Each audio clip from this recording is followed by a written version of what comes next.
like to listen to you. I'm a libertarian. We spoke before in the past. My name's Blake from Arkansas. I was hoping that maybe this afternoon you and your audience and your staff there, we could find some common ground. And it's definitely something that I've long looked for from the left of the political spectrum. You spoke of housing needs today and costs, and you also spoke, I'm not sure about today, but certainly in the recent past, about violence from the youth of America. And what I would like to propose to you guys about school shootings, that kind of thing. Youth, like the 19-year-old that shot down the kids down in Uvalde. I don't know if we'd characterize it as youth violence. I think we'd characterize it as gun violence, but okay. Okay. But violence nonetheless, right? Yeah. Anyways, the correlation between this and many other social ills, to me, I mean, it's statistical, it's not deniable, is broken homes that affect, obviously, housing prices, material costs, food costs, waste, energy costs, all kinds of things, things that are relevant and on the issues of the left. And what I would ask from the left, from your staff, from everybody that you're in contact with, is for them to actually come up with policy to help keep families together. When families are broken up, mental illness, addiction, alcoholism, suicide, tendencies toward violence, everything increases. Now, you're making this causal connection between divorce rates and this type of violence. Is that correct? Not necessarily divorce, but broken homes. It's not. What's the difference between a broken home? Wait. What's the difference between a broken home and a divorce? When biological parents aren't together anymore. Okay, and they don't have to be married. Right. Oh, I see what you're saying. Okay, so single parent family homes. That's what you're saying. Not broken homes. Yes. They weren't necessarily. I mean, broken homes implies that like there was everybody was living together and then one person left, but it could also be that they were never left, right? Right. Okay, so you're saying that there is a causal connection between single family parents and what just every social ill of America. Yeah. And what makes you say that? But I don't have to say that. It doesn't have to be my opinion. I mean, we could talk it out, on a person-to-person level in an emotional sense. But well, I know we could talk it out in an emotional sense, but I guess you said it was factual earlier, backed up by data. So what is the data? Yeah, it's reflected in all data. I mean, obviously, I don't have a storyboard here. I don't. Well, you said a causal relationship. So there's if you want to make a correlation argument, that's not as high of a bar than the causal one that you're making right now. So you have to make the causal. Here's some facts just to get us started. The U.S. has 23% of children live in single-parent homes. The U.K., for comparison, has 21%. So does that 23%? 23%. I think that's very, very low. That's extremely low. As a matter of fact, that's per Pew Research. Almost a quarter of children under age 18, 23%. So. I mean, hold on. Let me kick on the computer and let me just ask you a general question. I mean, do you think that the outcome for a child or for a young adult is better with both of their parents together or with an intact home? Are the parents arguing and fighting in that home? Well, I mean, that's sort of down the line. I'm talking here generally. We can't say one extreme versus the other, and this one's better. And that we're talking generally speaking here, right? So generally speaking, this is sort of what makes me sad. Like, Blake, hold on. Before you get sad, Blake, I'm sorry that you're sad that we're not agreeing with your premise that is founded on your feelings about this. But if you're asking me generally, do I think all things being equal, is it better to have both parents in the home versus a single parent? I mean, I don't know that all things are ever equal because in my experience, I think my kids are probably faring a little better in single parent homes because of the way that their parents got on when they were living together. And so in general, I don't know if you can make a generalization. I think in some instances, it's better for the kids if there are two people in the home. In some instances, or two adults in the home. In some instances, it's better if there's one adult in the home. But I don't think that the disparity between single-parent homes in this country relative to, say, Canada or, say, England is significant enough to explain the incredible disparity we have in mass shootings. And so without that relationship, what you're saying that there's a causal connection between single-parent homes and these mass shootings, as opposed to the far more obvious, we just have much greater access to guns. That's why there's more mass shootings. And not only do we have much greater access to guns, much greater access to more efficient guns. And by efficient, I mean, what is the primary purpose of a gun? It is to kill, right? I mean, that is the primary purpose of a gun. And it is our guns that people have access to are far more efficient at killing large numbers of people. But the access, I would say, is far more efficient in killing people who, let's say, are suicidal. So I think without, you need to do some studies to say the single parenting or single parent homes are the cause of these ills. But there was one point a couple years ago where there was a couple prominent mass shootings, and I came across a documentary, and they had gone over the last 30 mass shooters and looked at their background, looked at their history, and I think it was 29 out of 30 had grown up without a father, let's say. Okay. Not necessarily a broken home. So let me ask you this. Do you think there is a policy? Let me ask you this, Blake. If you think the solution to this problem is single-parent homes, do you think there is a policy that you, me, my staff, anybody listening, could ever come up with where there would be zero single-parent homes in this country? No, when it comes to human beings, you can never eradicate a behavior. Exactly. You can never end an outcome, but you can improve it. Okay, you can improve it. All right, fair enough. What's your solution? But let's just assume for a moment. I'm just going to grant that there is some, way through, to improve this. I think there are ways to improve it, frankly, but let's put that aside. And let's just presume that there are things that we could do to improve it, like free childcare, extending education. Things that would take pressure. I mean, Medicare for all, I think, would take the biggest reason people break up, right, is financial in many respects. And you mentioned mental health earlier. Medicare for all would help with that. I think without a doubt we could improve those statistics. I don't know how much we could improve, but I do think we could improve them, and to the extent that we that is our goal. But if we cannot get it down to zero, and I think that we could, it's almost impossibility to get it down, I think, significantly. I mean, we see these numbers are in countries all across the world. But even if we could get it down, what makes you think that we could eradicate that subset of single parent families, homes, that end up creating, if you think that's the dynamic, mass shooters? Like, why would that be the case? Because it seems to me that those are probably the most problematic households and the most difficult to fix in that instance. And there's no reason to believe that even if we were to have, I don't think we could, but let's just presume we could have the number of single family households in this country, that these mass shooters, if you're convinced this is the breeding ground for them, wouldn't be in that other half that still exists.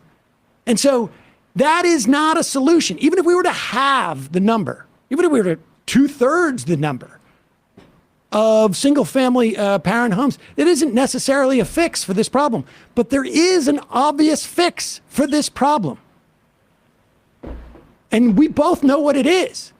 It's the same reason why people talk about hard targets and soft targets. Do you believe in that concept? Hard targets and targets and soft targets?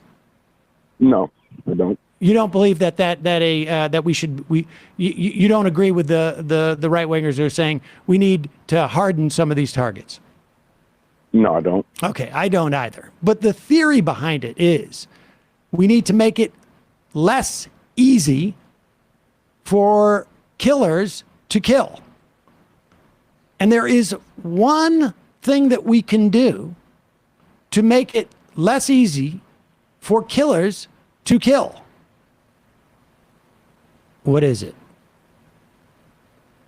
I don't know, Sam. The call wasn't geared towards guns in particular. It wasn't even geared toward violence in particular. Oh. It was geared toward basically all the social ills that the left, I think honestly the right should talk about too, and people should. So what is your policy solution for families? I was talking to Sam. Now I'll talk to you, and I'll answer that. Go for it. Hold on. Let me give permission for my staff to address you and to address it back. You go. Go ahead. Well, she acted mad that I didn't answer her question in the midst of your and I conversation. I'm sorry. I apologize for that. All right, Blake, go ahead. I don't think that it's out of the question that on a federal level that we enact some sort of default 50-50 shared custody, no child support, so that all parents can be in the child's life if they desire to, if they're able to commit time. There's a whole lot of conflict that breaks up not just the immediate family, but the extended family, bonds, friends, community ties. On the other side of a breakup, whether it be in or out of marriage, it doesn't really matter. And it takes an extreme toll on people mentally, psychologically, emotionally. Blake, let me ask you a question. I don't want to get too personal. Are you divorced? I'm split. We were never married. Okay. And again, I don't want to get too personal here. Are you paying child support? Yeah. Was it contentious? No, it was. Well, I mean, it's always contentious with the child support agency. I mean, they don't care. It's just it's a graph, it's a table. They don't take anything into consideration. Really. I understand. I understand.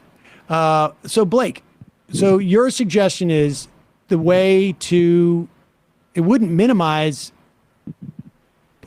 single parent homes, would it? It would just make there less acrimony, according to you, if there was a federal law of no child support, regardless of how the two partners are positioned in terms of income. That's not exactly what I said. What I said was maybe a default 50-50 shared custody agreement with no child support. And if they can't agree to those kind of terms, if that's not, something that they can both fulfill, then it can go to court. But there seems to be a whole lot of ways for people to get back at one another, for people to waste money on lawyers, for people to waste time and energy and stress and prescription pills and all sorts of ups and downs with alcohol. And these things don't do well for human beings, No, well, Blake, and it certainly doesn't do well for the children. Listen, I appreciate that sentiment. And I was fortunate enough to go to mediation in my divorce and avoid any, like you say, there's always some contention, but any meaningful contention that ended up in court and involved lawyers very much. And unfortunately for your theory, it's got to be, it's state law. However, I do appreciate a libertarian who wants that type of action on a federal level. But I think what you're talking about, that's not going to diminish the number of single family homes. And I'm not quite convinced that it's going to, that it's going to increase the amount of kids who have parents in their lives. I mean, sometimes, parents just make those decisions. We were just talking about Herschel Walker, who, he sends money, but he has a child who apparently is not very much in his life whatsoever, or vice versa. But I think you could do federal policies that would inhibit the reasons why people break up, what causes stress in marriages and stress in families. There's certainly an array of those. We just went through them.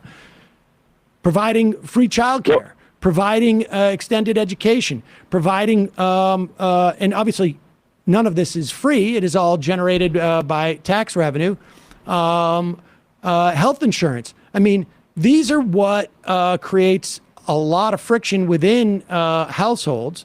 And at the very least, you know, if people decided without the exogenous factors, you know, implicating their relationship, that they wanted to end it, they would be on better terms, presumably, and they wouldn't be fighting over things like, you know, how much of the child support that you pay goes to housing and goes to health care and, you know, maybe child care. Well, if some of those things were picked up by society, you know, you'd be pretty close to what you're talking about, and you wouldn't need to impose, you know, a specific resolution on people. You could create an environment where the resolutions happened more organically. That's sort of the difficulty that we run into, because the next thing that I would suggest to people is to walk back a lot of the social programs that we have, because it pulls people apart. There's always a soft option. There's always all these programs that you can get on, and programs you can not only get on, but you can exploit, you can manipulate, you can use. I've seen it firsthand. I've seen it in my community. I've seen it in my family. My ex does it. We talk as though in that so you're this is helping people out. Well, it's not meant. You're saying it's not meant to be used long term. It's supposed to maybe just help you out for a little while. Well, first of all, that's just simply that's your opinion. I don't know specifically what you're talking about, but what about, why don't you address what I just said? Do you think that if healthcare expenses and also all the work that goes involved in trying to get healthcare, for your family, if childcare expenses, maybe in some situations, housing expenses, were outside, were not as contentious and much of an issue because government providing it, do you think that would have helped in your situation, since you're using it as an example? No, finances weren't the cause of our problem. Yeah, but finances were part of the contention afterwards, weren't they? We've never actually fought over, her and I, we've never been to court over custody. I attempted one time and got basically screwed over by my lawyer, but we've never fought over child support. You deal with the child support agency. You petition them, you show them stubs, you say my income's changed. What created the contention? What created the contention? Just you guys didn't like each other anymore. Yeah, basically her spending habits, private issues within the relationship. Finances. That wasn't the primary, but heartlessness. Okay, well, but Blake, the way that she dealt with the children. I mean, okay, that's like, again, but Blake, this is nothing that government can fix. This is nothing that government can fix, right? The only thing that I'm asking for people to do is to come up with different ideas, better ideas, walking back of policies, changing things, federalizing things in terms federalizing of things. So we got a libertarian on the. That's what I just think I understand this issue. A bunch of proposals that the government can implicate. They can't work on whether you and your wife or. Well, they federalize child support, so they can certainly federalize some kind of default policy in terms of child custody. I don't know. New York seems to work different from Arkansas. I'm sure to a very similar level. All the states have some kind of different. Yeah, but that's not federal, buddy. Such things that's like not that. Federal. Child support is federalized. Not New York. I don't know. All right. Well, Blake, I appreciate the call. I don't know that I'm sad that we did not come to a conclusion, but I appreciate the call. It doesn't sound like we got anywhere, Sam, but yeah, I sort thank you for the voice. All right, bye-bye. 20 minutes, we did not get anywhere. MR Lunchstar says, this sounds like a lino, libertarian in name only, and I can't. No, it sounds like someone who's had a personal problem and now thinks that that's what politics are. They've over-extrapolated it, yeah. The actual answer for all the problems in society isn't divorce, it's capitalism. I mean, we have data that shows that there are other countries where, we have these same. Yeah. We may have a higher amount of, but like I say, we have far more stresses on the family than in the vast majority, of the world. But it's like an evil thing too. It's like that's like a nebulous concept. Like it's not divorce. Like Matt said, it's not divorce that's making this happen. And if we and it's not generous welfare policies that are making it happen so much here, because as we said in Europe, like we have a higher. It's probably the lack of some sort of support for families and stuff like that that drives it apart and damages humans to the point they can't maintain relationships. It's probably that, not just divorce itself. Well, I want to say that we're getting good points from the staff today. So, the bellhops, the butlers. All right. All right. Let's read some IMs.